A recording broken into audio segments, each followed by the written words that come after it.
o cálice, e é uma alusão ao sangue. O cálice é o cálice da nova aliança.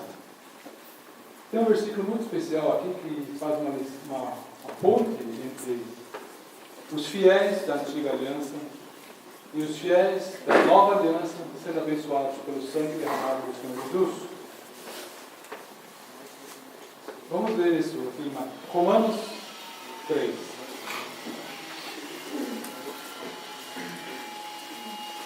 Aqui é o veredito sobre a raça humana. No versículo 23 nós lemos: pois todos pecaram e não carecem da glória de Deus. Todos pecaram, inclusive os da antiga dispensação e os da época atual. E nós lemos aqui que eles são justificados, no versículo 24, gratuitamente, por sua graça, mediante a redenção que há em Cristo Jesus. E Cristo Jesus, a quem Deus propôs no seu sangue, nós fazemos recordação no partir do pão, o sangue, como propiciação mediante a fé, para manifestar a sua justiça, por ter Deus, na sua tolerância, deixado impunes os pecados anteriormente cometidos, tendo em vista a manifestação da sua justiça no tempo presente, para ser Ele mesmo justo e justificador daquele que tem fé em Jesus. Então, nós estamos aprendendo aqui que os fiéis do Antigo Testamento, eles viram as coisas pelos olhos da fé, eles viam sombras das coisas que haviam de ser, das coisas vindouras. E quando Cristo veio, aquilo que os sacrifícios tipificavam, foi cumprido na obra de Cristo. E o sangue que Cristo verteu foi satisfatório, foi suficiente para salvar aqueles que no passado tinham crido. Então, se nós lembramos que o sangue de Jesus, ele não é apenas para a propiciação dos nossos pecados, senão do mundo inteiro. Também da história toda do homem. E isso também é um aspecto muito especial quando nós contemplamos o sangue da nova aliança. Porque era necessária essa nova aliança para fechar as outras. Se o sangue de Cristo não tivesse vindo, aquilo ia ficar incompleto. Então, é muito profundo os pensamentos de Deus expostos na obra e na pessoa do Senhor Jesus.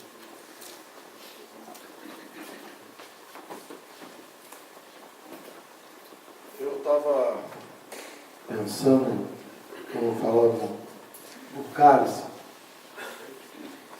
e eu queria talvez algum irmão que tenha mais sabedoria do que eu, mais conhecimento, possa nos ensinar, porque eu creio que algumas pessoas devem ter assim alguma dúvida em relação a isso. Eu sei para mim, mas não sei para os outros. Em Lucas, ele diz no capítulo 22, que não mais beberei do fruto da videira. Então isso nos faz uma alusão de que ele está falando de uma bebida que vem da uva.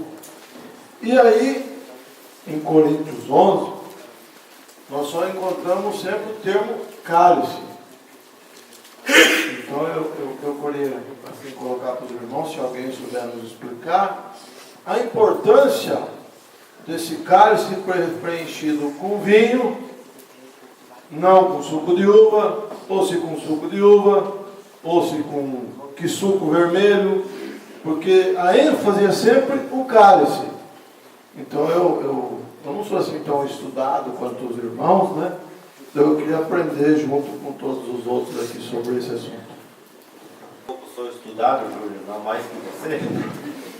Mas um princípio que sempre vale na palavra de Deus é que a palavra de Deus vale do Polo Sul ao Polo Norte. Se eu tenho alguma instrução ou alguma ideia minha que não é aplicável em qualquer lugar do mundo, seja onde for, essa ideia não é bíblica, muito simples. E esse memorial é algo que o Senhor deseja para todos os salvos.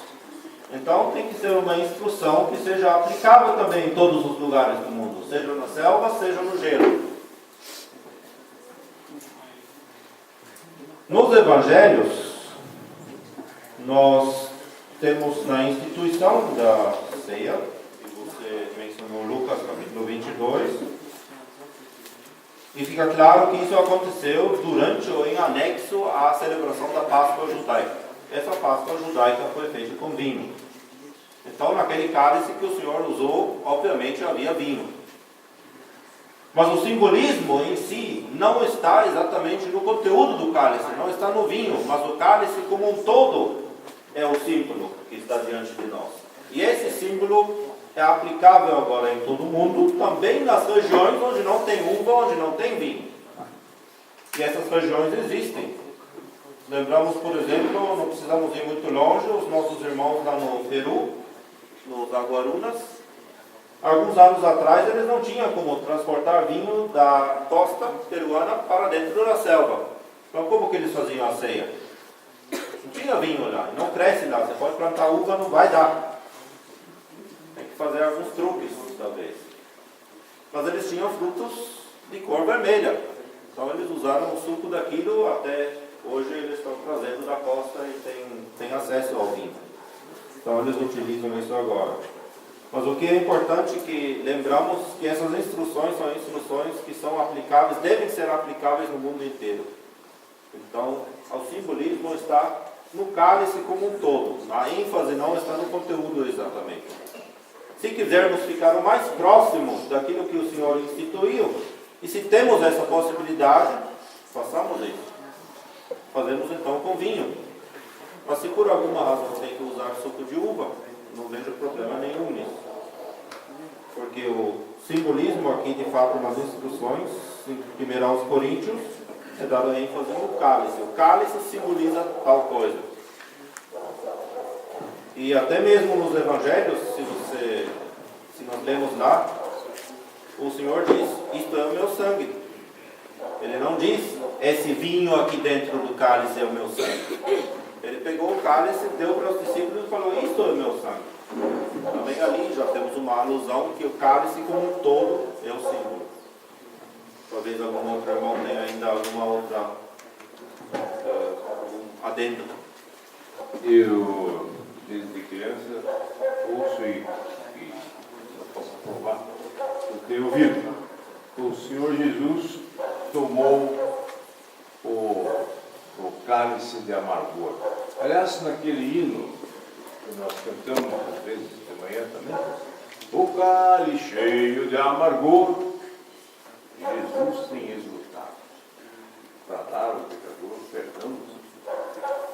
Todo o cálice como um todo, toda a sua obra no sangue do cálice. A ira de Deus estava sobre ele. E nós, continuando a primeira frase que eu falei, e nós hoje temos o cálice da bênção, que abençoamos. O cálice da bênção que abençoamos, a gente não entende isso. O cálice da bênção do agradecimento pelo qual agradecer. Então, hoje nós temos o cálice da bênção. O Senhor Jesus teve esse cálice da amargura. Dizendo o cálice, não necessariamente o que está dentro dele, mas o cálice como um todo.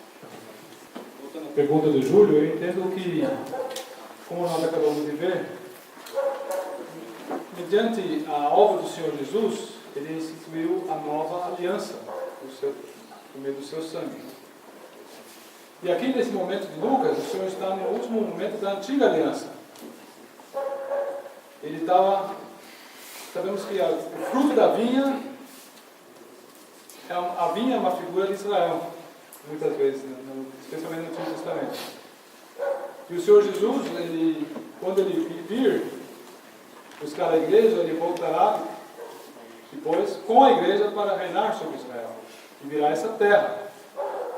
Então será, para assim dizer, a despedida dele da terra até ele voltar para a terra outra vez. Mas já na esfera do novo pacto com Israel. E com relação aos emblemas, ao simbolismo, eu tomei conhecimento de irmãos, de até fotos lá, no Sudão, eles são vizinhos do Egito, os irmãos egípcios começaram a trabalhar lá, evangelizaram e surgiu várias assembleias. Só que o Sudão é um país extremamente islâmico, eles proíbem bebida alcoólica. Aí os irmãos acharam que tinha que ser vinho. E os irmãos que visitaram contrabandearam o vinho. Foram presos na alfândega, confiscaram o vinho. Eles tomam parte do pão com Coca-Cola. Outra história, campo de concentração. Na China, os irmãos presos pelo testemunho do Senhor. Desculpe. Numa situação semelhante à de João, que estava em espírito no dia do Senhor, sabendo que naquele momento os irmãos estavam partindo pão, ele estava lá sem poder. Eles têm um buraco lá no muro, esconderam um pouquinho de pão do café da manhã, ração de prisioneiro, e um copo d'água. Eles não podem partir o pão, nem no campo de prisão. Aí durante o dia, cada um vai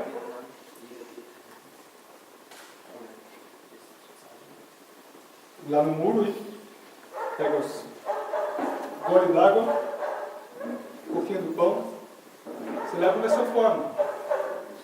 Creio que nós entendemos a liberdade que há no Espírito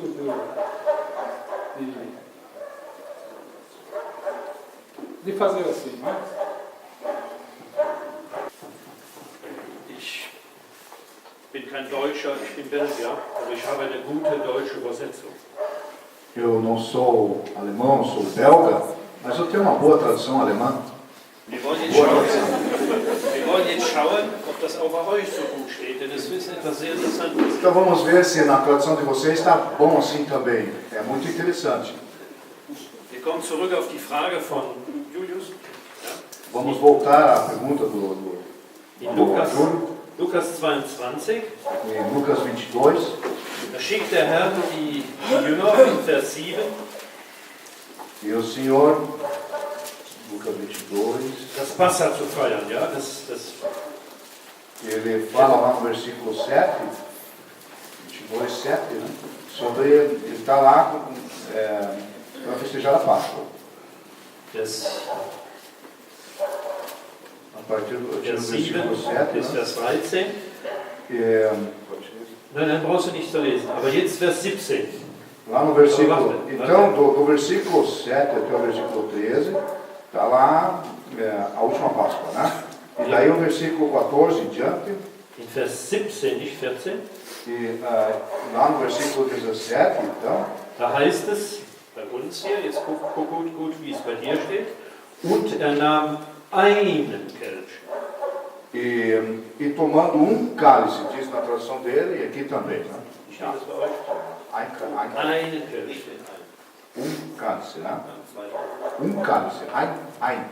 Und jetzt lesen wir in Vers 20 E no versículo 20 nós lemos, einen Kelch für das Passa, aber jetzt setzt der Herr das neue Mahl ein und da heißt es in Vers 20, desgleichen auch den Kelch. mas no versículo 20, na instituição da ceia, ele diz e tomou o cálice.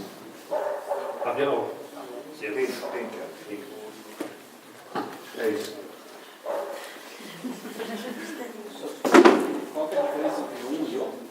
É um outro cálice. Lá era um cálice, devia ter vários cálices lá, né? E ele tomou um. Mas agora aqui é um. O cálice. O cálice. apenas complementando o que o Breno estava falando, que talvez lá no fundo não dê para ouvir bem. Quando diz necessariamente implica em que tem outros, tem mais. E esse era o cálice, então, da ceia da Páscoa. Agora, o cálice é o único, não tem outros ao lado. Talvez continuando algum pensamento aqui, que a hora também já está terminando. Versículo 26, porque todas as vezes que comerdes este pão e beberdes este cálice, anunciais a morte do Senhor até que venha.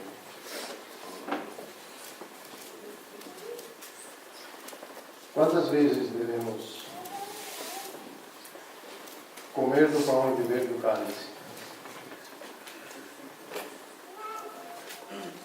Não diz aqui.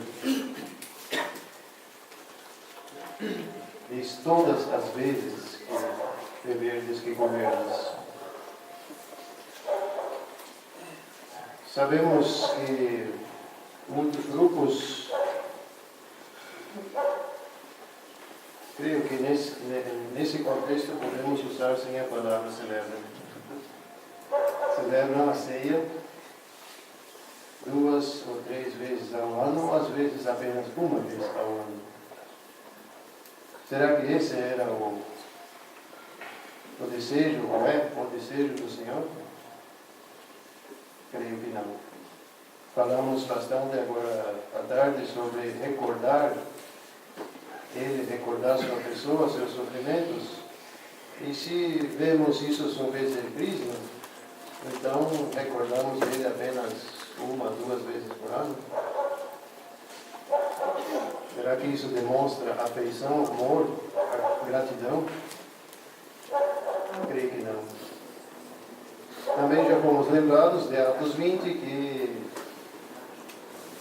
alguns anos após a igreja ter sido formada, se estabeleceu o costume de partir o pão todo primeiro dia da semana. E depois disso não temos mais nenhuma menção, alusão à frequência do partimento do pão. Então, creio que podemos partir do princípio, sem medo de errar, que esse costume é de acordo com a vontade do Senhor. Todo primeiro dia da semana. Então, talvez podemos ler este versículo aqui, 26. Porque todos os primeiros dias da semana que comerdes este pão e beberdes este cálice, anunciais a morte do Senhor. E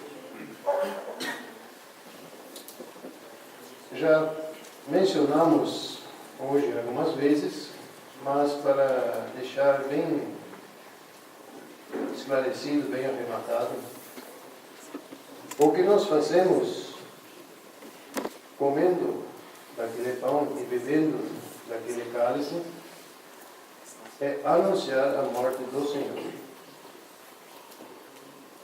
Somente isso.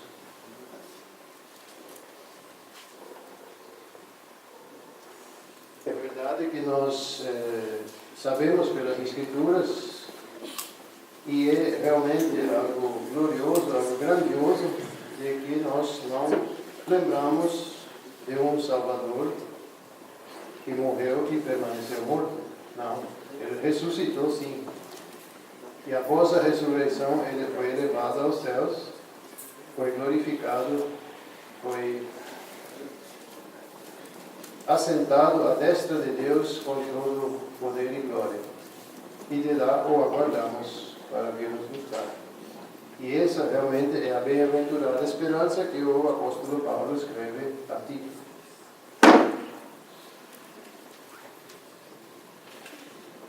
Mas nós não anunciamos a vinda do Senhor para nos buscar mediante o partimento do pão.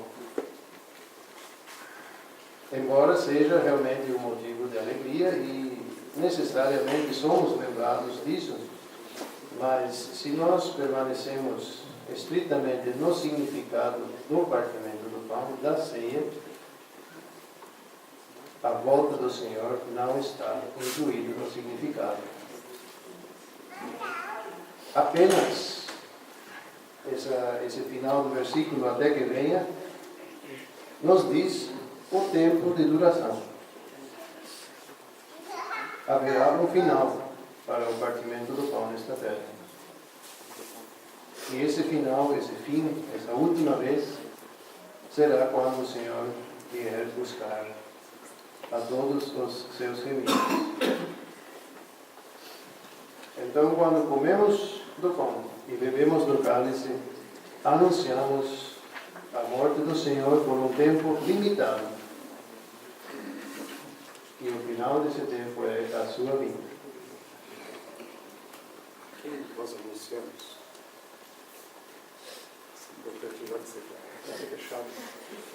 É uma pergunta que muitos já se fizeram. A quem? Alguns até concluem de que anunciamos essa morte então para os incrédulos.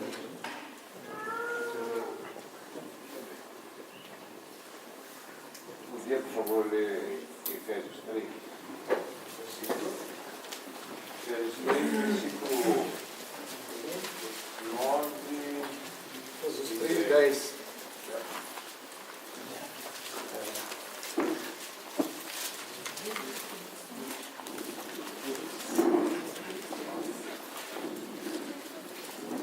Foi proposto ler Efésios, capítulo 3, versículos 9 e 10. E demonstrar a todos qual seja a dispensação do mistério que nestes séculos esteve oculto em Deus, que tudo criou por meio de Jesus Cristo, para que agora, pela Igreja, a multiforme sabedoria de Deus seja conhecida dos principados e potestades nos céus, segundo o eterno propósito que fez em Cristo Jesus, nosso Senhor. Creio que nesse versículo está bem resumido, pelo menos, o principal objetivo de para quem anunciamos a morte do Senhor. Para os principados e potestades nos céus. Em outras palavras mais simples, para os anjos também. De certa forma, porém mais indireta para o mundo. Porque na ceia propriamente, o mundo não tem lugar, o incrédulo não tem lugar, não tem espaço. Embora não temos nenhum armamento a esse respeito, mas se nós apenas contemplamos quando e como e em que condições aconteceu a primeira ceia, estava apenas o Senhor e os seus discípulos. 11. O mundo, o incrédulo, já não estava. Embora até pareça segundo Lucas, mas não estava. Então, nós podemos partir do princípio que esse exemplo também serve para nós, que o incrédulo ele não tem lugar. Não anunciamos de forma direta para ele a morte do Senhor, mediante a participação do pão e do cálice. Fazemos de outras formas, sim, e é necessário que seja feito. Eu gostaria de acrescentar ainda esse último pensamento. Por que não também anunciarmos por meio desse ato uns aos outros? Assim como o irmão Davi fez antes da pergunta, quem ainda não está partindo o pão? Temos aqui 2 vezes fazer isto em memória de mim. Será que realmente o fazemos em memória dele? Pensamos nele quando o pão passa pela boca, quando o cálice passa pela boca?